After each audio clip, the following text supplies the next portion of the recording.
Hello and welcome to this recording on Global Consumer Trends by 2030 by Mintel. So we will look at the big trends they identify that will be important. They actually published this study in 2020, but so much of what they have said is so relevant today. And today, at the end of 2023, hence it is important to consider those. Mintel is an organization that, in simple terms, call themselves as being experts in what consumers want and why. So let me give you a summary of what they present, focusing on specific areas, and you can make up your mind how much expertise they have in consumer trends. This topic is a part of consumer behavior chapter.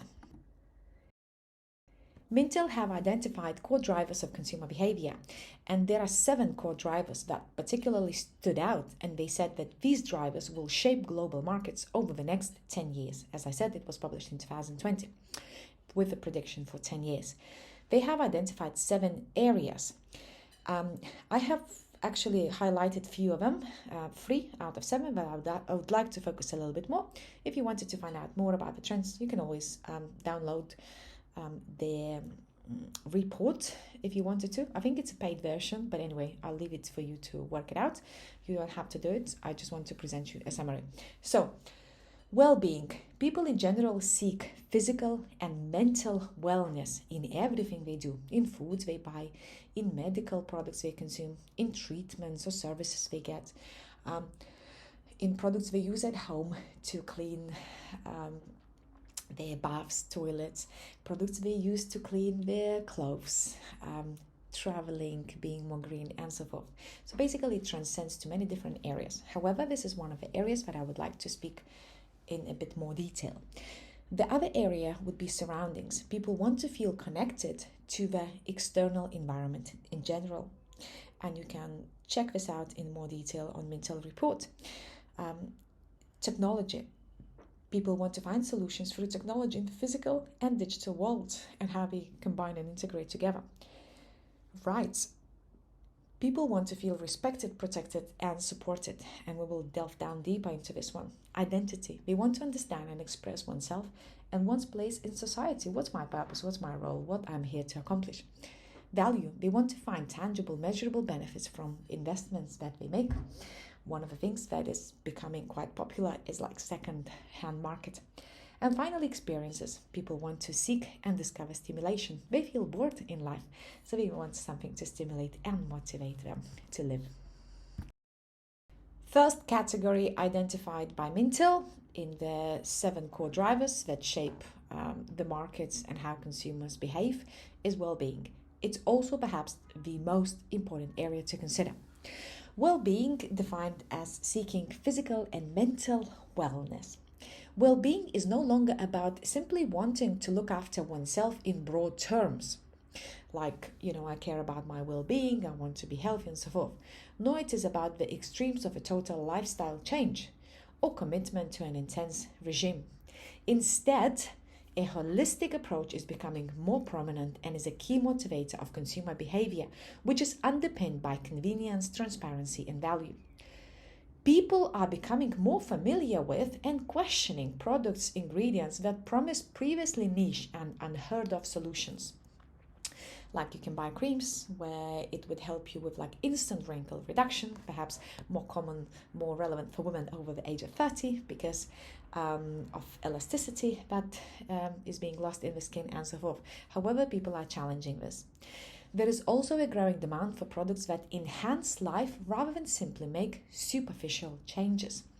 We are seeing the roles of mindfulness and conscious movement becoming more prevalent in busy lifestyles, and barriers to talking about and understanding emotional and mental well-being are being torn down.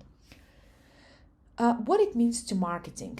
There are opportunities for brands to become well-being partners with their customers. While the mass market and one-size-fits-all approach will still have value, we will see the emergence of bespoke solutions that aim to fit the many disparate needs of consumers. As lifestyles become more fluid and non-linear, we will see solutions targeted at different life stages instead of those that reframe or address specific well-being needs based solely on consumers' age. What is happening now? Well, consumers are seeking holistic solutions that move away from quick, instant results, because it's hard to believe that something can be like long-term solution and also make a quick result. Looking good is important to many of us, but considerations of long-term physical, mental, and emotional health benefits are growing. There is greater awareness for environmental factors, which is increasing demand for products that guard against basically these concerns.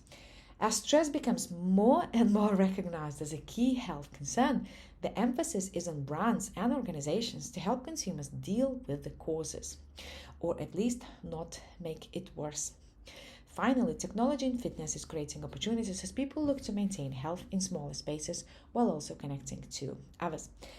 There are some great examples. For example, sunflower installation in São Paulo's Laje da Batata in September 2019 aimed to raise awareness of the importance of breaking down the social stigma of depression. And you can read about it on salvadepalmas.com.br. Now let's look at the other category. The other area we consider is rights, which is defined as feeling respected, protected, and supported. Cancel culture, or something called out culture, is on the rise. Upset about the lack of data privacy and security, government accountability, and trust in brands in general, consumers are lashing out. No company, brand, or person is safe in today's world, which is largely driven by social media. However, consumers want companies and brands to stand for something: stronger ethics, stronger equality, stronger focus on sustainability, among all factors. So we expect to see a rise in consumer backlash over the next 10 years as consumers continue to find the voice in the digital area. Also continue to see pushback against the backlash emerge by 2030 as consumers tire of the seemingly endless cycle of reactive discourse.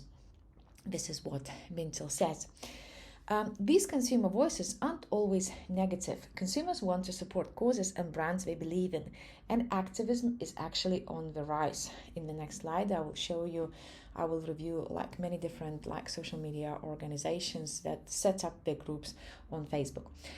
And people are finding that not only is activism really deeply satisfying and empowering them, but it's fun to be a part of something bigger, joining together with others to stand on a shared cause. Lastly, as consumers begin to gain more control of their own voice, we will see the social power of the individual through technology. Consumers will move towards a more conscious approach to data sharing by 2030. People will begin to demand digital privacy and freedom of identity and start to ask for more in exchange of access to the digital identities. Well, it may not be true for some of the categories where they say, oh, you can just take all the data, had enough, always being asked to click on those cookies and so forth, can't check every single step. But in general, these are the trends. Activism as a whole is becoming more about having a shared experience that's kind of like Instagram or Facebook or Meta, I should say now, worthy, moving away from the traditional protest and the desire for transformative social change. A more human-centric approach to data is emerging that empowers people to control how the personal data is collected and shared. And as consumers start to gain more access to the personal data and begin to realize the true real value, they demand more for it. So what is happening right now? There is cancel culture that is growing as consumers feel increasingly empowered to call out companies, brands, and people they disagree with, greatly shifting influence into the hands of the consumer rather than the company. And here you can see an example of many groups that popped up on Meta, perhaps in recent years. For example, stress, anxiety, addiction, depression, mental and emotional health support group, which has a large number, over 100,000 people in there. You have another group, Stop Suicide, which is large community. Curing Cancer Naturally, the true stories from real people. You can see Arnica, Natural Immunity Group, promoting natural immunity. Getting that natural health through food and natural lifestyles rather than using modern medicine. Cure Tooth Decay, Remineralize Your Tooth Naturally discussion forum, which has over 80,000 people. another group about the truth about cancer. The other group, UK government, please ban fluoride in United Kingdom's water. So it's a very specific cause. It has 1,000 members, but they talk about this and actually put an interesting picture on top of it. In point of fact, fluoride causes more human cancer death and causes it faster than any other chemical. So that's quite a bold and strong statement. That's the idea they believe in. That's the philosophy. The other, organic healthy food, people discuss food choices and so forth. Terrain model refutes germ theory. So this group challenges the classic germ theory that is perhaps the key principle of our modern medicine. And you can read more about this. You have other groups, Vegan for Beginners, 280,000 members, Vegan and Plant-Based Recipes, over 200 members, Cheap Vegan Food, Vegan, Vegetarian, Plant-Based Foods. You can see groups on Stand Up for Racism, Lead Students Stand Up to Racism, Anti-Racism, and so forth. You can also see Spectator, which is like a website, and we talk about the need to talk about the idea of blocking Britain's social credit system that is coming up, and so forth. You have so you have a variety of different groups here, and they are all supporting particular cause, something they strongly believe in. So that's an example of illustrating the value of having rights and really living life by supporting these values. The final element I want to talk about is value, which is defined as finding tangible, measurable benefits from investments. The current area we live in is defined as that of excessive and unsustainable consumption. And social media's swipe-up culture has really emphasized the chase for buying more and buying better, buying easier. With climate change as one of the defining issues of modern society, consumers are taking a closer look at their own consumption habits and looking to make changes today that lead to a better future.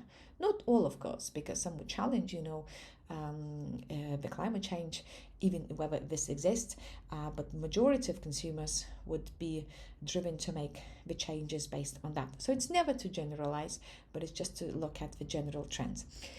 Paired with rapid urbanization and United Nations Population Fund suggesting that nearly 70% of the world's population will live in urban areas by 2050, consumer preferences will have to dramatically change. Many countries will be challenged to meet the needs of the rapidly growing urban populations, so consumers will be at the forefront of redefining value through tomorrow's sustainability needs.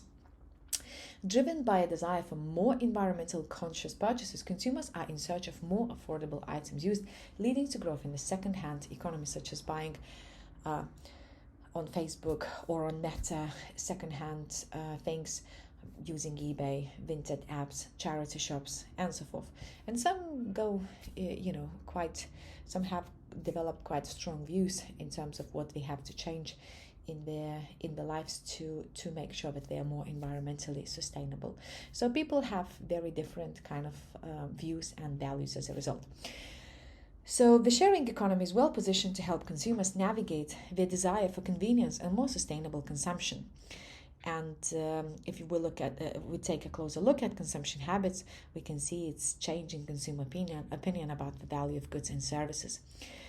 While they're more mindful in their approach to spending, they also want something that is authentic, unique to them, that fits with their ever-evolving identity, in particular for younger demographics, and desire for non-conformity.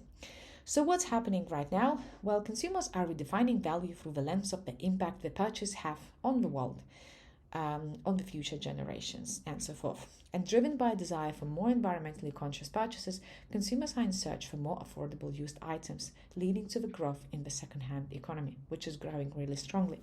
Companies are now moving beyond the functional benefits to the emotional benefits of a purchase. I hope you liked the content. If you did, please hit the like button and subscribe to the channel. Thank you so much for watching.